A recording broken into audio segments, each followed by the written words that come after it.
রাসূল সাল্লাল্লাহু আলাইহি ওয়াসাল্লাম বলেছেন, মা রাআইতু মানজার আল কাতল কাবর আফজা মিনহু। আমার জীবনে আমি দেখিনি যেটা কবরের চেয়ে আশ্চর্য দৃশ্য হতে পারে। পৃথিবীতে যত দৃশ্য আছে যা দেখা যায় তার সবচেয়ে আশ্চর্য, ভয়ানক, ভয়াবহ দৃশ্য হচ্ছে কবর। উসমান রাদিয়াল্লাহু তাআলা আনহু যখনই কবরের পাশে দাঁড়াতেন তখন তিনি খুব বেশি কাঁদতেন। এমন কাঁদতেন যে দুই চোখের পানি এত ঝরত, হাত্তা আবুল্লা লেহিয়াতাহু, কেঁদে তিনি তার দাড়িকে ভিজিয়ে ফেলতেন। তাকে বলা হতো তাজকুরুল জান্নাত ওয়ান নার ফালা তাবকি ওয়া তাবকি মিন হাজা।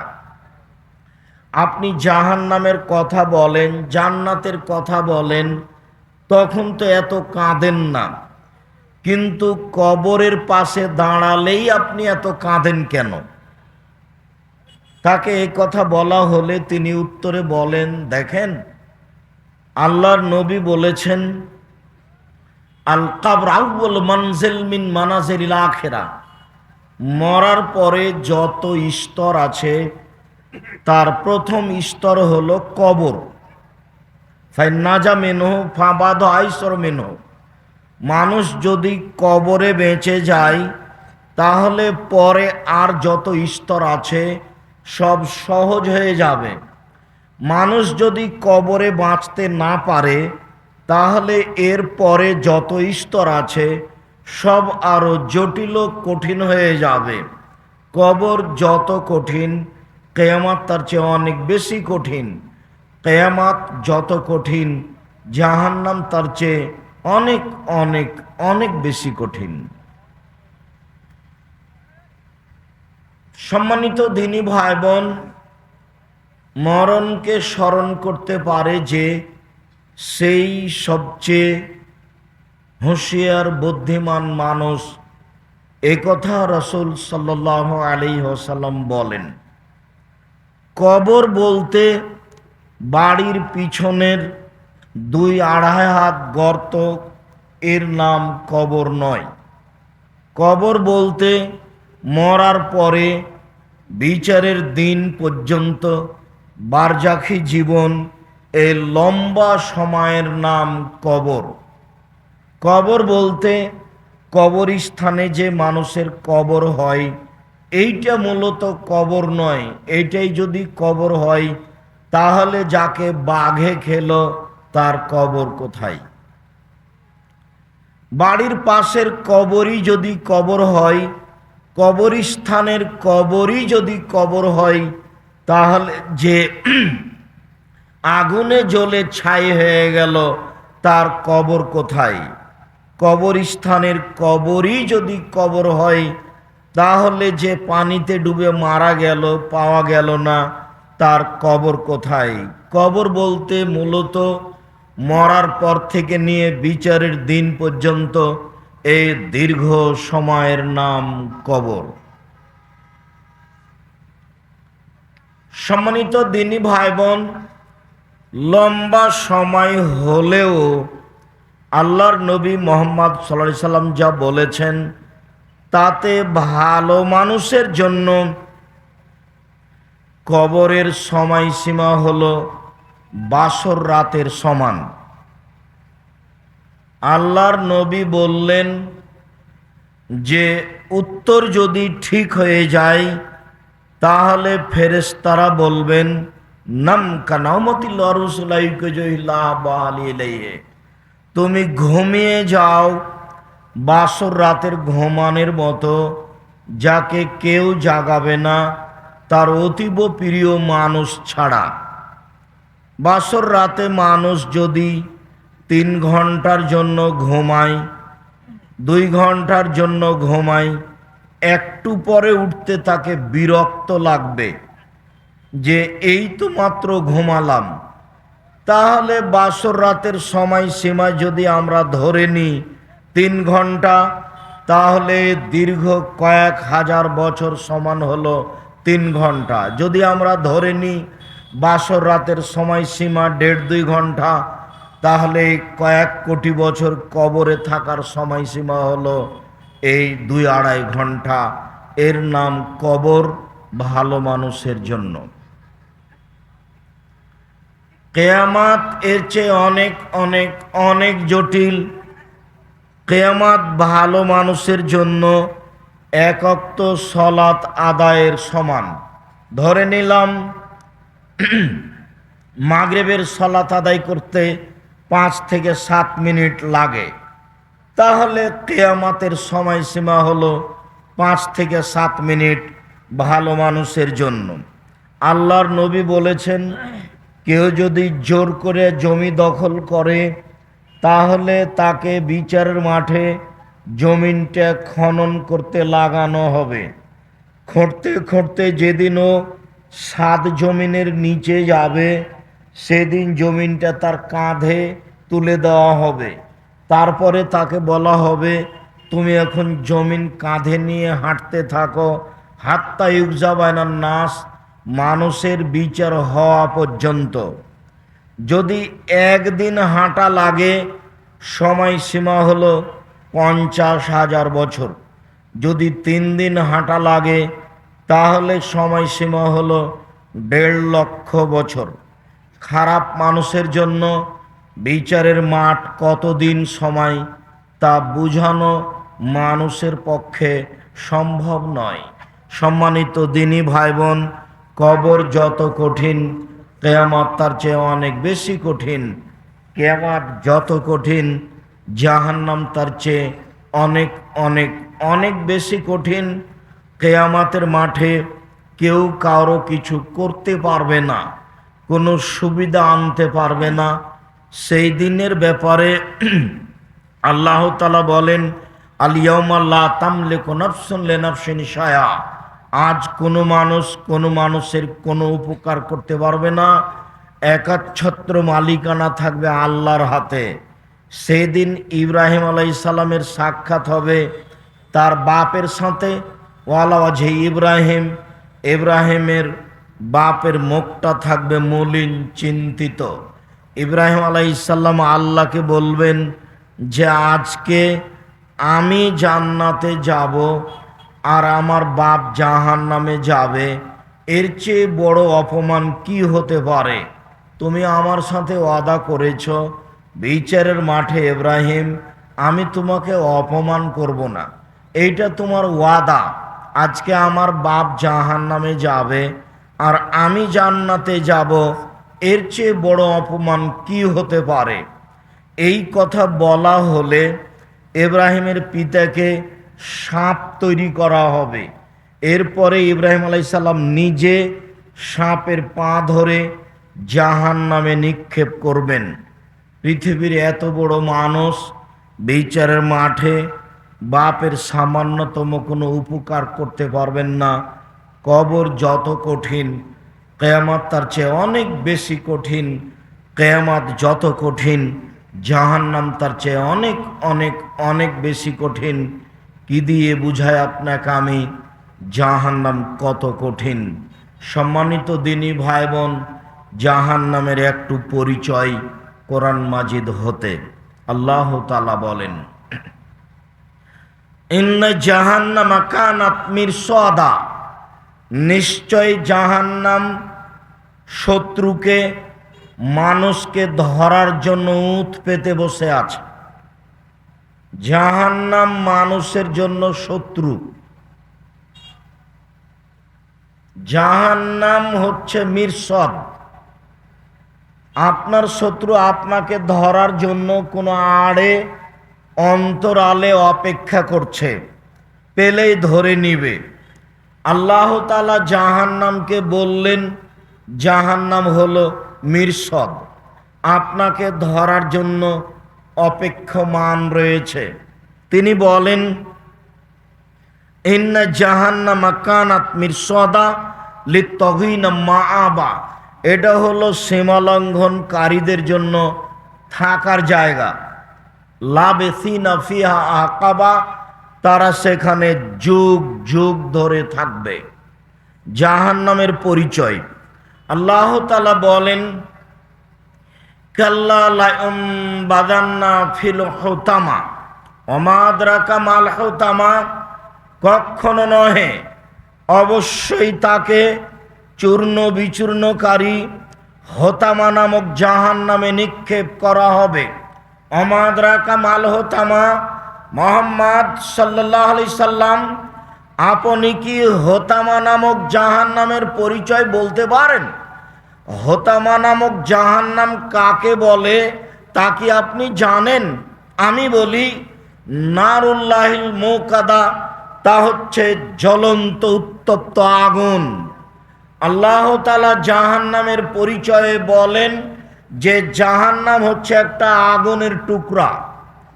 জাহান্নাম বলতে আগুনকে বুঝায়, এইটাই জাহান্নামের পরিচয়। আল্লাহ তাআলা বলেন, فَأَمَّا مَنْ خَفَّتْ مَوَازِينُهُ فَأُمُّهُ هَاوِيَةٌ, বিচারের মাঠে যার নেকির পাল্লা হালকা হবে, মানুষের পাপ নেকি ওজন হবে। পাপীদের, অমুসলিমদের কোনো দাড়ি পাল্লা নেই। যারা মুসলিম পাপ করেছে, নেকি করেছে, এদেরই পাপ নেকি ওজন হবে। যার নেকির পাল্লা হালকা হবে তার থাকার জায়গা হবে হাবিয়ে, অতীব গভীর গহ্বর। অমাদ্রাকা মাহে, মুহাম্মদ সাল্লাল্লাহু আলাইহি সাল্লাম, আপনি কি বলতে পারেন অতীব গভীর গহ্বর হাবিয়া নামক জাহান্নামের পরিচয়? আপনি কি হাবিয়া নামক জাহান্নামের পরিচয় জানেন? আমি বলি, নারুন হামিয়া, তা হচ্ছে জ্বলন্ত উত্তপ্ত আগুন। জাহান্নাম বলতে আগুনের টুকরাকে বুঝায়। আল্লাহ তাআলা বলেন, সাউসলিহে সাকার, অচিরে আমি তাকে সাকার নামক জাহান্নামে নিক্ষেপ করব। অমাদ্রাকা মা সাকার, মুহাম্মদ সাল্লাল্লাহু আলাইহি সাল্লাম, আপনি কি বলতে পারেন সাকার নামক জাহান্নামের পরিচয়? আপনার জানা আছে সাকার নামক জাহান্নামের পরিচয়? আমি বলি, লা তুবকি ওয়ালা তাজার। সাকার নামক জাহান্নাম এমন জাহান্নাম, যে জাহান্নাম মানুষকে ছাড়েও না, যে জাহান্নাম মানুষকে মারেও না। মানুষ জাহান্নামে মরবেও না, মানুষ জাহান্নামে বাঁচবেও না। এই কথাটা আল্লাহ তাআলা অন্য জায়গায় বলেন, লা ইয়ামুতু ফিহা ওয়ালা ইয়াহইয়া। মানুষ জাহান্নামে মরবে না, মানুষ জাহান্নামে বাঁচবে না। এই কথাটা আল্লাহ তাআলা অন্য জায়গায় বলেন, ওয়াতিহিল মাউতু মিন কুল্লি মাকানিন ওমা হুয়া বিমাইয়্যিত। জাহান্নামে মানুষকে মরণ চতুর্দিক থেকে ঘিরে ধরবে, কিন্তু মানুষ জাহান্নামে মরবে না। আল্লাহ তাআলা কোরআন মাজিদে জাহান্নামের পরিচয় এইভাবে দেন। এই ছেলেরা, তোমরা দাঁড়িয়ে কেন ওখানে? ওদের কি বসার মতো জায়গা হচ্ছে না? দয়া করে আপনারা কিছুক্ষণ আমাকে কোনো কাজ দেখাবেন না। আপনি অনেক ভালোবাসেন, এই কথা আমি জানি। একটু হাতে হাত মিলানোর আপনার অনেক স্বাদ, এটা আমি জানি। আপনার সাথে আমার অনেক আন্তরিকতা, এটা আমি বিশ্বাস করি। সবাই এমনটা করে এ কথা নয়, কিছু অবুঝ মানুষই করে। তারপরেও আমাদের পক্ষ থেকে আন্তরিকভাবে জোরালো অনুরোধ থাকছে, বক্তব্য চলাকালীন কিছুক্ষণ কষ্ট হলেও আপনি অপেক্ষা করুন, নিজের প্রয়োজন দেখাবেন না। যেহেতু আপনার প্রয়োজন আমি গ্রহণ করি না, আর আমি যেটা বলি সেটা আপনার জানা কথা। 90 সাল থেকে নিয়ে এখন পর্যন্ত আমি কোনোদিন অপ্রয়োজনীয় বাক্য বলিনি। 90 সাল থেকে নিয়ে এখন পর্যন্ত আমি কোনোদিন কেসা কাহিনী বলিনি। এরপরেও আমার ভিতরে একটা সন্দেহ কাজ করে যে যেটুকু বক্তব্য জাতির সামনে দিলাম এইটুকুর কি হবে পরকালে, আমি কি আসলে সেটা মেনে চলছি? 90 সাল থেকে নিয়ে এখন পর্যন্ত আমি কোনোদিন কারো কাছে পথ খরচ পাথেও চাইনি। এরপরে আমার সন্দেহ কাজ করে যে যারা টাকা পয়সা কিছু দিয়েছে প্রোগ্রামে গিয়ে এই টাকার জবাব কি আমাকে দিতে হবে? তার মানে জাহান্নাম উদ্বোধন হবে মাওলানা সাহেব দিয়ে।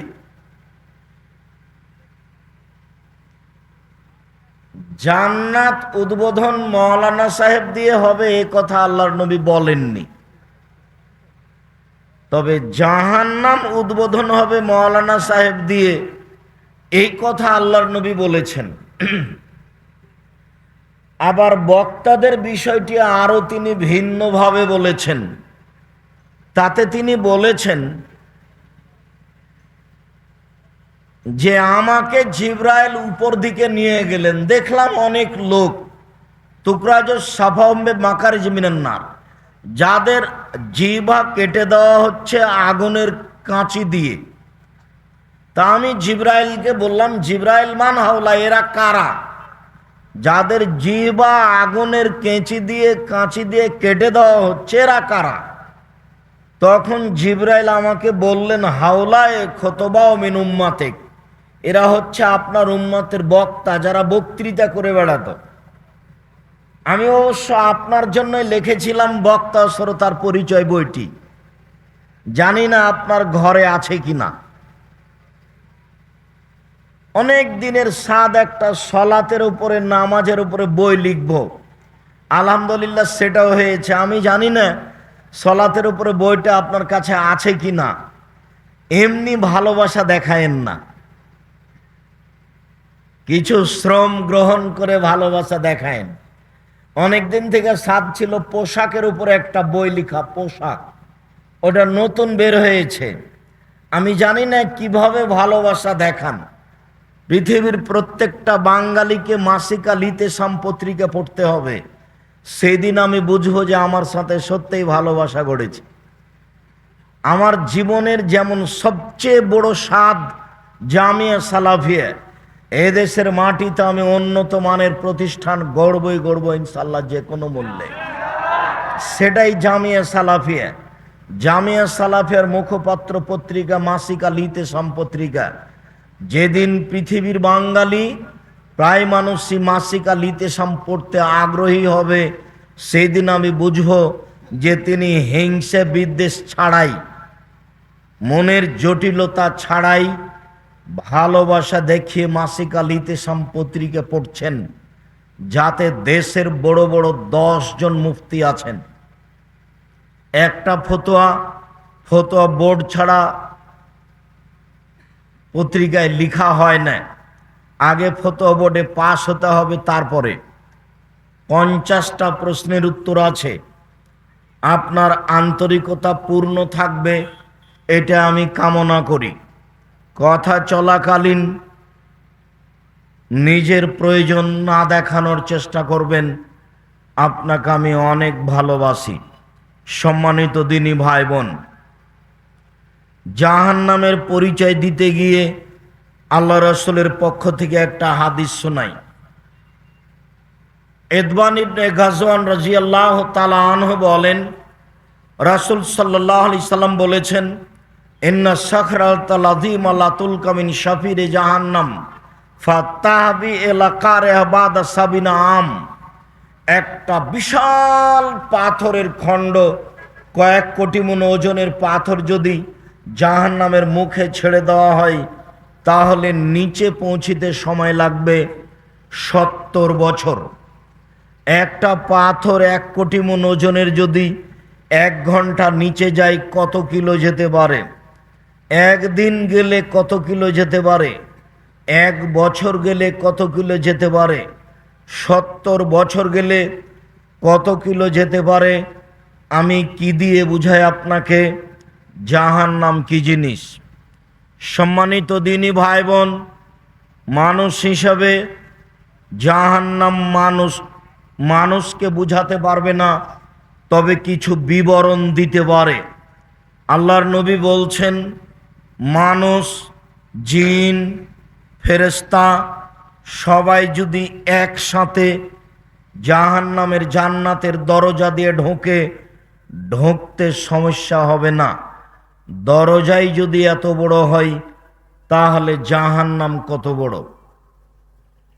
জাহান্নামের পরিচয় দিতে গিয়ে জাহান্নামীর পরিচয় দিই। আবু হুরায়রা রাদিয়াল্লাহু তাআলা আনহু বলেন, রাসূল সাল্লাল্লাহু আলাইহি সাল্লাম বলেছেন, ইন্না গিলজা জাহান্নাম ইসনানে ও আরবাউনা জেরা। গিলজা ঝিলদে জাহান্নাম, জাহান্নামীদের গায়ের চামড়া 42 হাত মোটা। জাহান্নামীদের গায়ের চামড়া 42 হাত মোটা। অন্না জিরসাহু মিসলু উহুদ, জাহান্নামীর দাঁতটা উহুদ পাহাড়ের সমান। উহুদ পাহাড় 4 কিলোমিটার প্রশস্ত, 8 কিলোমিটার লম্বা। নিচে কত আছে তা মানুষ জানে না। রাসূল সাল্লাল্লাহু আলাইহি সাল্লাম বলেন, ফাঁকে জহ মিসলু বাইদা, জাহান্নামের উরু রান হলো বাইজা পাহাড়ের সমান। বাইজা পাহাড় হলো 39 কিলোমিটার লম্বা। রাসূল সাল্লাল্লাহু আলাইহি সাল্লাম বলেন, অয়না মাজলিসহু বাইনা মক্কা আল মদিনা, একজন জাহান্নামীর বসার জায়গা মক্কা থেকে মদিনা 450 কিলোমিটার পথ। একজন জাহান্নামীর বসার জায়গা যদি 450 কিলোমিটার পথ হয়, একজন জাহান্নামীর দাঁত যদি উহুদ পাহাড়ের সমান হয়, একজন জাহান্নামীর উরু রান যদি বাইজা পাহাড়ের সমান হয়, তিনি বলেন, বাইনা মানকে বাইল কাফের ফিন্নারে, একজন জাহান্নামীর কাঁধের ব্যবধান একটা দ্রুতগামী ঘোড়ার 3 দিন 3 রাতের পথ। একটা দ্রুতগামী ঘোড়া একজন জাহান্নামীর ডান কাঁধ থেকে দৌড়াতে লাগলে বাম কাঁধে পৌঁছিতে সময় লাগবে 3 দিন। তাহলে একজন জাহান্নামীর পরিধি কত বড় জাহান্নামী সেটাও আঁচ করতে পারছি। প্রতি 1000-এ 999 জন লোক যদি জাহান্নামে যায়, আর একজনের বসার জায়গা যদি 450 কিলোমিটার হয়, তাহলে পৃথিবীর জন্ম থেকে নিয়ে পৃথিবীর ভেঙে যাওয়া পর্যন্ত যত মানুষ এসেছে, যত মানুষ আছে, যত মানুষ আসবে, সবার এই হারে যদি জাহান্নামে যায় মানুষ, তাহলে জাহান্নাম কত বড়। বিচারের মাঠে থাকবে জাহান্নাম, বিচারের মাঠে থাকবে জান্নাত, বিচারের মাঠে থাকবে মানুষ, বিচারের মাঠে থাকবে জিন, বিচারের মাঠে থাকবেন ফেরেশতা, বিচারের মাঠে থাকবেন আল্লাহ, বিচারের মাঠে থাকবে পশু প্রাণী, বিচারের মাঠে থাকবে পানির মাছ, হাঙ্গর, কুমির। জঙ্গলে, মাটিতে, পানিতে যা কিছু আছে সব প্রাণী থাকবে বিচারের মাঠে। কি দিয়ে বুঝাই আপনাকে আমি বিচারের মাঠ কত বড়? আল্লাহ তাআলা বলেছেন, ওয়াইদাল আরজ মুদ্দাত, যেদিন পৃথিবীকে সম্প্রসারিত করা হবে। পৃথিবী এখন যত বড় আছে তার চেয়ে হাজার লক্ষ কোটি গুণ বড় করা হবে বিচার করার জন্য। কিভাবে বড় করবেন তিনি জানেন। অহ আলা কুল্লি শাইইন কাদির, তিনি সর্বশক্তিমান। সম্মানিত দিনী ভাই বোন, জাহান্নামের আলোচনায়, কিয়ামতের আলোচনায়, বিচারের মাঠের আলোচনায় আল্লাহর ক্ষমতাও বোঝা যায়। কোনো দিন বলেছি এই 30 পারা কোরআন মাজিদে কি আছে, বিশাল গ্রন্থ। জীবনে একবার শুরু থেকে নিয়ে শেষ পর্যন্ত পড়ে উঠতে পারি না, চেষ্টা করি রমজান মাসে, তাও তো হয় না। যদিও পড়ার নিয়ম সর্বনিম্ন 3 দিন, 3 দিনে একবার কোরআন মাজিদ পড়তে হবে, অন্যথায় 7 দিন, অন্যথায় 15 দিন, অন্যথায় 1 মাসে অন্তত একবার পড়তে হবে মর্মে রাসূল সাল্লাল্লাহু আলাইহি সাল্লাম বলেন। জানি না এই 30 পারা কোরআন মাজিদে কি আছে, এত বড় বিশাল গ্রন্থ, বেশি কিছু নেই। 3-4টা বিষয়ে আলোচনা আছে। তার একটা আছে আল্লাহর ক্ষমতা। শুধুমাত্র ক্ষমতা দেখিয়ে তিনি কোরআন মাজিদকে ভরে ফেলে দিয়েছেন। ক্ষমতা দেখাতে গিয়ে তিনি দেখিয়েছেন আকাশ জমিন। কে পারে আকাশ বানাতে, কে পারে জমিন বানাতে? আমি একাই পারি, পৃথিবীর কেউ পারে না। ভাঙতেও পারে না, গড়তেও পারে না। পৃথিবীর জন্মলগ্নে আকাশ জমিন তৈরি করে ছেড়ে দিয়েছি, কিয়ামত পর্যন্ত ছেড়ে রাখলাম। পারলে কেউ ঠেকাবে? জিন ইনসান ফেরেশতা, জিন ইনসান ফেরেশতা। পৃথিবীর কোনো প্রাণী আকাশ জমিনের হাতে, আকাশ জমিনের গায়ে হাত লাগাতে পারবে না, এরকম কেউ বানাতে পারবে না। এটা তার একক ভিন্ন ধরনের ক্ষমতা। এইটা দিয়ে তিনি কোরআন মাজিদকে ভরে ফেলেছেন। 2 নম্বর দেখিয়েছেন চন্দ্র সূর্য কিভাবে আসে, কিভাবে যায়, কিভাবে বাড়ে, কিভাবে কমে। পৃথিবীর কোনো মানুষ, পৃথিবীর কোনো জিন, পৃথিবীর কোনো ফেরেশতা এর 19-20 ঘটাতে পারবে না। এরকম ক্ষমতা মানুষজন ফেরেশতার হাতে নেই, তার একক ক্ষমতায় চলছে। দেখিয়েছে তিনি ক্ষমতা চন্দ্র সূর্যের। যেখানে সেখানে আলোচনা, কোরআনকে ভর্তি করেছেন এই আলোচনা দিয়ে। তিনি তার ক্ষমতা দেখাতে গিয়ে দেখিয়েছেন রাত দিন কিভাবে আসে, কিভাবে যায়, কিভাবে বাড়ে, কিভাবে কমে। পারে কেউ ঠেকাতে? পারে কি কেউ দিন কমাতে? পারে কি কেউ রাত কমাতে? দেখুক না, শতাব্দীর পর শতাব্দী, যুগের পর যুগ, কালের পর কাল মানুষের উপর দিয়ে পার হয়ে চলে যাচ্ছে। পারে না তো কেউ রাতকে ঠেকাতে, পারে না তো কেউ দিনকে ঠেকাতে। এরই নাম একক ক্ষমতা। এইটা তিনি দেখিয়েছেন কোরআন মাজিদে, পাতায় পাতায়, যেখানে সেখানে, বহু স্থানে। ক্ষমতা দেখাতে তিনি দেখিয়েছেন আকাশ থেকে বৃষ্টি বর্ষণ করে অনাবাদ জমিতে ঘাস গজিয়েছি। পারে না কেউ বৃষ্টি দিয়ে ঘাস গজাতে, আমি একক ক্ষমতায় পারি। তিনি ক্ষমতা দেখাতে গিয়ে দেখিয়েছেন বড় বড় শক্তিশালী যারা, তাদের আমি মেরে দিয়েছি, কেউ আমার বিচার করতে পারেনি। আদ সামুদকে, ফেরাউনকে আমি ধ্বংস করে দিয়েছি।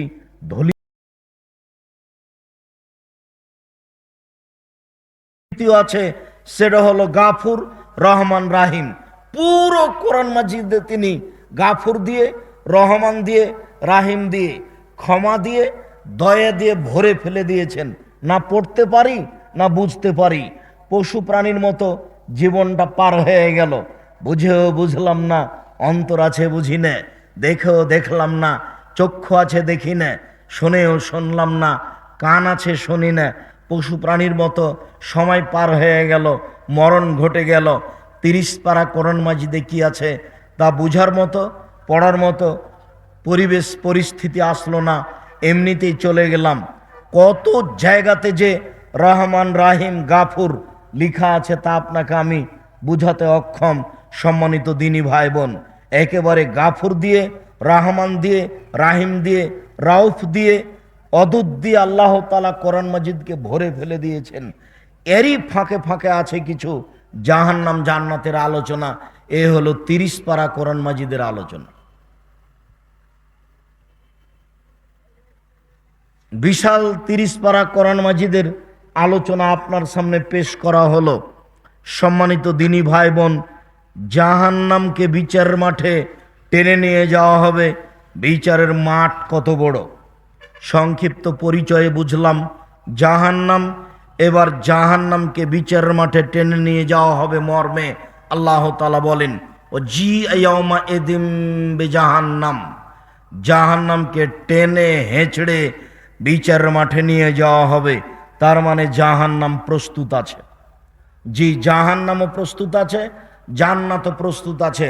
ওই যে বক্তাদের মুখে শুনেছেন কেসা কাহিনীর ফাঁকে জাহান্নামের আলোচনায় আল্লাহর নবী যখন জাহান্নামের দিকে লক্ষ্য করলেন, দেখলেন জাহান্নামের বেশিরভাগই মহিলা। জাহান্নাম পরিপূর্ণ আছে মহিলা দিয়ে। রাসূল সাল্লাল্লাহু আলাইহি সাল্লাম বলেন, সিনফান মিন আহলিন নার লা মারাহুমা, দুই শ্রেণীর মানুষ জাহান্নামে যাবে যাদের আমি দেখিনি। দুই শ্রেণীর মানুষ জাহান্নামে যাবে যাদের আমি দেখিনি। দুই শ্রেণীর মানুষ জাহান্নামে যাবে যাদের আমি দেখিনি। এক, কওমুন মাহুম সেয়াতুন, এক শ্রেণীর মানুষ তাদের হাতে থাকবে লাঠি, কাজ নাবিল বাকারে, গাভীর লেজের মতো। হাতের লাঠির একদিক হবে মোটা আর একদিক হবে চিকন, এজরব বেহান নাস, তা দিয়ে তারা মানুষকে মারবে। এরা জাহান্নামে যাবে। যারা জনগণের মাঝে সীমা লঙ্ঘন করে, মারামারি করে, ঝগড়া বিবাদ ফাসাদ করে, একটুতে লাঠি নিয়ে দৌড়ায়, জালসাও করে, বক্তব্যও করে, আলেম ওলামাকে ডাকে, আবার মারামারির জন্য মাঠে নেমে যায়, যেটা আপনাদের চোখের সামনে ঘটছে, এরা জাহান্নামে যাবে। দুই, নিসাউন, মহিলা, কাসেয়াতুন, কাপড় পরে থাকে, আরিয়াতুন, উলঙ্গ, কাপড় পরেও পরে না তারা। রৌসহন্না কাসনেমাতিল বক্তিল মায়লা, তাদের মাথা হবে বক্র বদ উটের মতো, হেলে দুলে চলবে, মাথায় কাপড় দিবে না, বক্র বদ উটের মতো হেলে দুলে চলবে। এরা লায়াত খোলাল জান্না, এরা জান্নাতে প্রবেশ করবে না। অলাইয়াজেদ না রিহাহা, এরা জান্নাতের গন্ধ পাবে না। অয়না রিহা লা তৌজাদু মিন মাসিরাতে কাদা ওয়া কাদা, যে জান্নাতের গন্ধ অনেক দূর থেকে, 1 বছরের দূরত্ব পথ থেকে পাওয়া যায়, সে গন্ধ তারা পাবে না। এসব মহিলারা জাহান্নামে যাবে। জাহান্নামের বেশিরভাগ মানুষ হবে নারী। রাসূল সাল্লাল্লাহু আলাইহি সাল্লাম বলেন, 3 শ্রেণীর মানুষ জাহান্নামে যাবে। রাসূল সাল্লাল্লাহু আলাইহি সাল্লাম বলেন 3 শ্রেণীর মানুষ জাহান্নামে যাবে। এক, মদমেনুল খামর, নিয়মিত বিড়ি, তামাক, জর্দা, সিগারেট, গুল, নেশাদার দ্রব্য খায় পান করে যারা, তারা জাহান্নামে যাবে। 2, ওর রাজলাতু মিনান নিসায়ে, পুরুষের বেশধারী নারী যারা, যারা পুরুষের জুতা স্যান্ডেল পরে, যারা পুরুষের শার্ট প্যান্ট পরে, যারা পুরুষের সাথে সম্পর্ক বজায় রেখে চলে, এরা জাহান্নামে যাবে।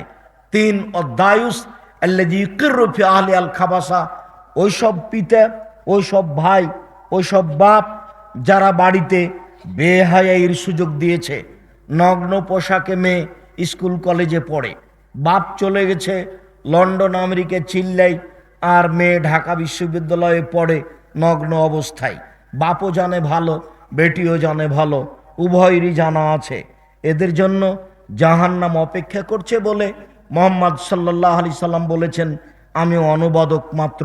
1450 বছর পূর্বে মুহাম্মদ সাল্লাল্লাহু আলাইহি সাল্লাম এভাবেই বলেছেন, জাতির যদি রাস্তাঘাট করে দিতে না পারি, জাতির যদি স্কুল কলেজ করে দিতে না পারি, জাতিকে চূড়ান্ত সঠিক ধর্ম দিতে পারবো ইনশাআল্লাহ।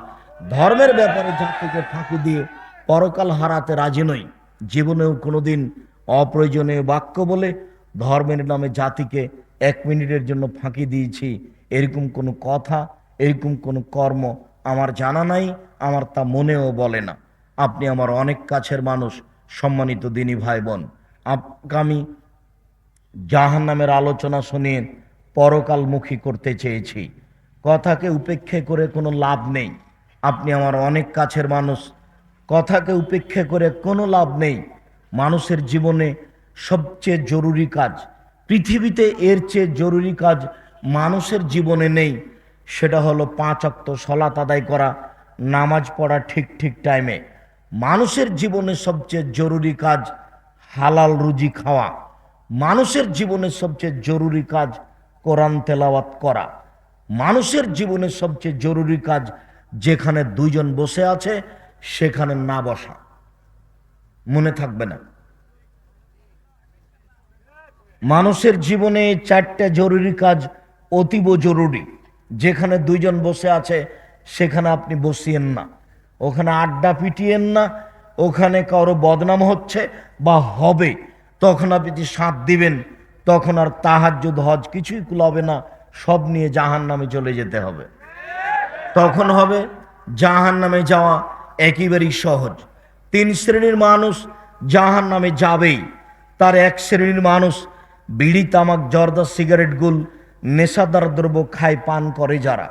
2, যেসব নারী পুরুষের পোশাক পরে। 3, যারা দায়ুস বাড়িতে বেহায়াইয়ের সুযোগ দিয়েছে। রাসূল সাল্লাল্লাহু আলাইহি সাল্লাম বললেন 2 শ্রেণীর মানুষ জাহান্নামে যাবে যাদের আমি দেখিনি। তার 1 শ্রেণীর মানুষ যারা মানুষকে লাঠি দিয়ে মারে। তার 1 শ্রেণীর মানুষ মহিলা যারা নগ্ন পোশাকে রাস্তাঘাটে চলে। আমি জানি ময়মনসিংহের অবস্থাটা কিছু সাতক্ষীরার মতোই। যেভাবে বাড়িঘর তৈরি করে আপনি আপনার স্ত্রী জীবিকা নির্বাহ করছেন, এটা চলবে না। বহুদিন আগে বলেছি, বলতে গেলে প্রায় 20-25 বছর থেকে বলছি। আপনি বাড়িঘরের পরিবর্তন করেছেন কিনা তা আমি জানি না। বাড়ির চতুর্দিক ঘেরতে হবে। আপনার স্ত্রী, আপনার মেয়ে ঘেরা জায়গায় থাকবে। সামনের দিক ঘেরেছেন, গোটা পিছন ফাঁকা আছে, আপনি আবার মসজিদের এমাম। কিভাবে আপনি এমাম হলেন আমি তা বুঝলাম না। এইভাবে জীবিকা নির্বাহ করা জায়েজ নয়। একই ময়মনসিং, অবাক হতে হয়, জামালপুরে আপনি যাবেন তখন তাদের জীবিকা নির্বাহ ভিন্ন, ময়মনসিংহে যখন ঢুকবেন তখন তাদের জীবিকা নির্বাহ ভিন্ন। জামালপুরে যান, ওদের আবার 2টা বাড়ি, একটা হলো ভিতর বাড়ি, একটা হলো বাহির বাড়ি। ভিতর বাড়িতে থাকে মহিলা আর বাহির বাড়িতে থাকে কাজের মানুষ। মেহমান আসলে বাহির বাড়িতে থাকবে। ওই বৃহত্তর ময়মনসিংহের একটা অংশ ময়মনসিং, এদের আবার বাড়ি ঘরই নেই, এমনি ফাঁকা জায়গায় পশু প্রাণীর মতো বসবাস করছে। এর নাম যাযাবর। আপনাকে আমি যাযাবর বলিনি। যাযাবর চিনেন না? ওই যে গরুর গাড়ির ওপরে যে ছই ছিল টাপর, ওইরকম ভাবে একটা ছই তুলে যেখানে সেখানে বসবাস করছে, এর নাম যাযাবর। ঘেরা লাগে না, এমনিতে আছে ফাঁকা জায়গায়। তা আপনার বাড়িটা তো চতুর্দিক ঘেরা নাই, যাযাবরের মতো মনে হচ্ছে। আপনাকে আমি কষ্ট দিতে চাইনি। আরে বাটা বল হিসাব, তোমার বাপ একটা কাপুরুষ মানুষ, তোমার বাপ একটা ঘৃণিত মানুষ, তোমার বাপের লজ্জা থাকা উচিত, তোমার বাপের ইতস্তবোধ থাকা উচিত, তোমার বাপের মানুষত্ব থাকা উচিত। কি মনে করো তুমি? তোমার বাপ ভিক্ষা করে খেলেও বাড়িটা চতুর্দিক দিয়ে চটছাড়া দিয়ে ঘেরতে পারে। ফাজলিমে করে তোমার বাপ।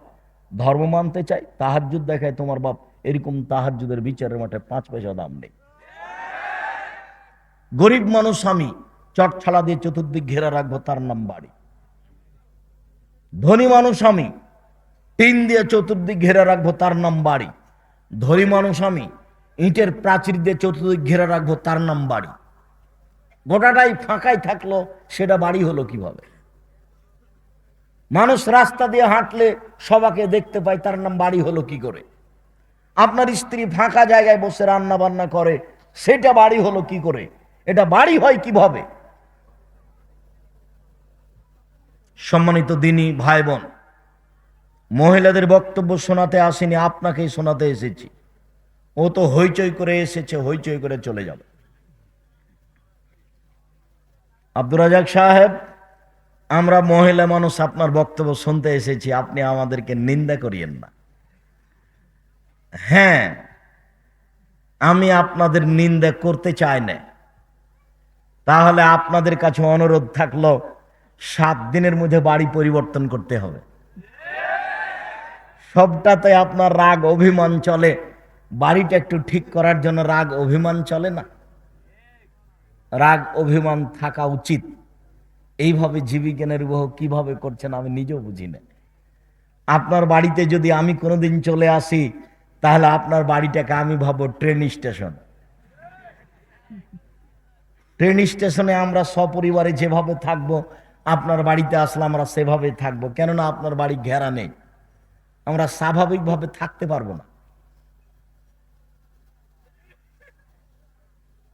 সম্মানিত দিনী ভাই বোন, মুসলমান হিসাবে বসবাস করি, আবার আহলে হাদিস হিসাবে দলমত ত্যাগ করে কোরআন এবং সহিহ হাদিস অনুযায়ী চলার চেষ্টা করি। জীবনে সবচেয়ে জরুরি কাজ 5 ওয়াক্ত সালাত আদায় করি। জীবনের সবচেয়ে জরুরি কাজ হালাল রুজি চেষ্টা করি জীবন বাজি রেখে। জীবনের সবচেয়ে জরুরি কাজ কোরআন মাজিদ তেলাওয়াত করি, অন্তত সূরা ইখলাস 3 বার। নিজেকে বলি যে আমি কোরআন মাজিদ পড়ি। মানুষের জীবনে সবচেয়ে জরুরি কাজ, যেখানে 2 জন বসে আছে সেখানে না বসা। জাহান্নাম থেকে বাঁচার চেষ্টা করুন।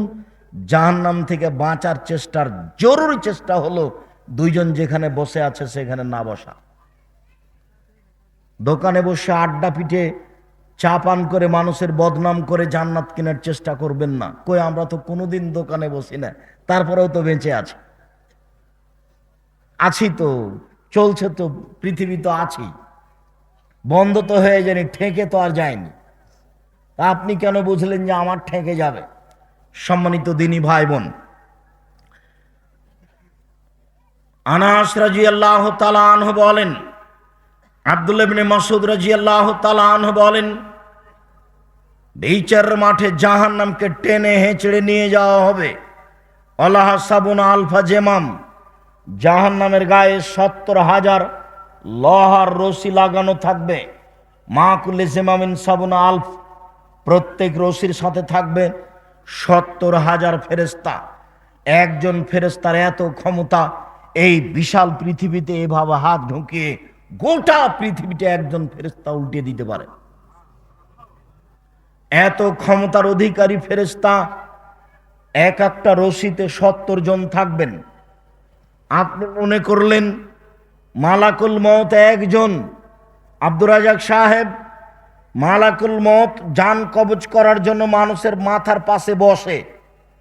তো আমাদের বাড়িতে এসেছেন, তাহলে আর এক বাড়িতে লোক এই সময়ে মারা যাচ্ছে কিভাবে? 1 মিনিটের মধ্যে সারা পৃথিবীতে এত মানুষকে তিনি মারেন কিভাবে? মালাকুল মউত একজন ফেরেশতা, যাকে আপনারা বলছেন আজরাইল। আজরাইল নামটা ভালো হয়নি, এটা ফার্সি নাম, এটা গালির মধ্যে চলে গেছে।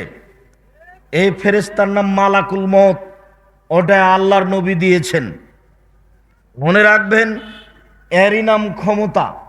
আল্লাহ যদি মালাকুল মউতকে বলেন যে মালাকুল মউত, চোখটা খুলে বন্ধ করতে যত সময় লাগছে এই সময়ের মধ্যে সারা পৃথিবীর মানুষকে মারতে হবে, মালাকুল মউত সারা পৃথিবীর মানুষের মাথার পাশে বসে মানুষের আত্মা বের করবেন এই চোখের পলকের মধ্যে। তার নাম ক্ষমতা।